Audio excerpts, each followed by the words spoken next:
नमस्कार, स्वागत है आपका सी न्यूज भारत में। मैं हूं आपके साथ ज्योति श्रीवास्तव।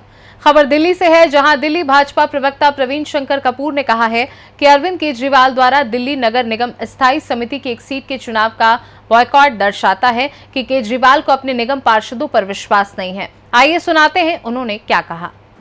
आम आदमी पार्टी और अरविंद केजरीवाल दिल्ली नगर निगम का संवैधानिक गठन क्यों नहीं होने दे रहे, ये समझ से परे है। दिल्ली नगर निगम की स्थायी समिति का गठन होता है तो उससे दिल्ली के रुके हुए विकास के कार्य शुरू हो सकेंगे, लेकिन जब से दिल्ली नगर निगम में आम आदमी पार्टी का शासन आया है तब से एक अजीब सा माहौल है। मैं अरविंद केजरीवाल जी से पूछना चाहता हूँ कि आखिर कोई तो कारण बताएंगे आप कि आप स्थायी समिति का गठन क्यों नहीं होने दे रहे। आज पूरी दिल्ली में सफाई व्यवस्था पूरी तरह से ठप है, लोग गंदगी से परेशान हैं, सड़कें बन नहीं रही हैं, टूटी हुई हैं, और कई ऐसे प्रोजेक्ट हैं, चाहे वो लैंडफिल साइट का प्रोजेक्ट हो या सफाई का प्रोजेक्ट हो, जिसकी अनुमति स्थायी समिति से लेना ज़रूरी है। और जब माननीय कोर्ट कह रहा है कि स्थायी समिति का गठन करवाइए और आपकी मेयर नोटिफिकेशन निकाल रही हैं, उसके बाद चुनाव के बीच से भाग जाना, ये कहाँ का न्याय है। आप क्यों दिल्ली की जनता को धोखा दे रहे हैं?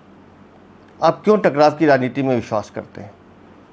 आप भी दिल्ली के मुख्यमंत्री रहे हैं, आपको खुद पता है कि संवैधानिक संस्थाओं का महत्व कितना है।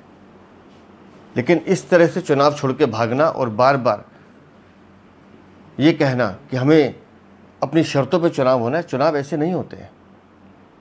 और मुझे समझ में नहीं आया कि कल चुनाव क्यों नहीं हुआ, जब नोटिफिकेशन आपकी मेयर ने निकाला है, सारी प्रक्रियाएँ पूरी थी, बहुमत आपके पास है, पार्षद आपके पास है, नगर निगम में सरकार आपकी है, फिर भी आप चुनाव से भाग रहे हैं। अरविंद केजरीवाल जी, जीतेगा कौन, आम आदमी पार्टी, बीजेपी या कांग्रेस, ये विषय नहीं है। लेकिन कल आपने लोकतंत्र की हत्या की है। अगर चुनाव होते हैं तो उसमें लोकतंत्र जीतता है, स्थायी समिति का गठन होता, दिल्ली को पहला दलित मेयर मिलने का रास्ता साफ होता। आपने दलित मेयर बनने से रोका हुआ है। आखिर आप क्यों ऐसा कर रहे हैं? हमारी समझ से परे है। स्थायी समिति का गठन हो, एक सदस्य का जो चुनाव होना है वो चुनाव हो, शांति से हो, सौहार्द से हो। दिल्ली के विकास की चिंता अगर आप लोग नहीं कर रहे हैं तो इसका मतलब आप दिल्ली को धोखा देने का काम कर रहे हैं। तो मेरा आपसे निवेदन है कि चुनाव होने दीजिए और अपने पार्षदों को पार्टिसिपेट करें। जब संख्या आपके पास है, बहुमत आपके पास है, तो फिर डर किस बात का है? क्यों भाग रहे हैं आप? क्यों चुनाव से आप पीठ दिखा रहे हैं?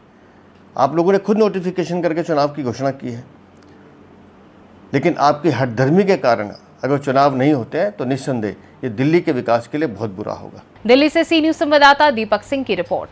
फिलहाल इस खास रिपोर्ट में बस इतना ही। वक्त है एक छोटे से ब्रेक का। ब्रेक के उस पार हम आपको और भी तमाम बड़ी खबरों से करवाएंगे रूबरू।